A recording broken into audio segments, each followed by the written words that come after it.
तहरा में नरजीबा सब रंगदारी तोहर फरजीबा बोला हल्का में मत लो हल्का में। अरे तनी को ना तहरा में नरजीबा सब रंगदारी तोहर फरजीबा।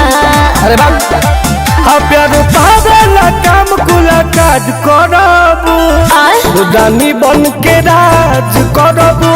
अरे जा हमारे पनाज करबू रानी बन के राज करबू इनके पनाज करबू। ढेर दिन से देखत नहीं उठवा ले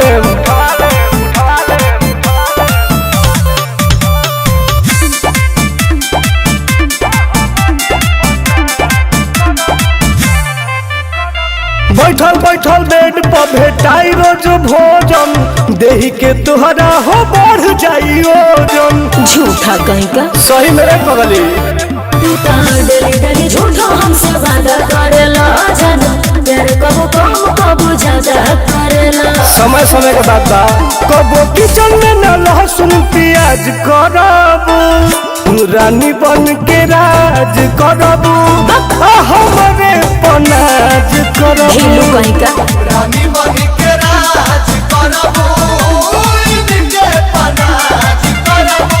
फालतू के बात मत करो।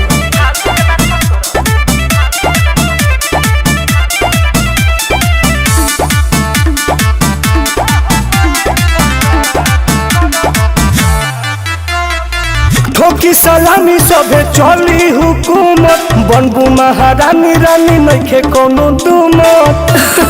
फेंकला के तो ठीक है नहीं खे ए हो बलिया विकास तू बवाल करबो तुम यादो हमारे से जान करबो कबो ना मर करी लेखा तू भका भक बड़बू सच रानी बन के राज करबू विश्वास नहीं करो। हमारे पनाज करबू। झूठा रानी बन के राज करबू इनके पनाज करबू। तो प्रूफ दो तब नु विश्वास होई। तो चल संगे।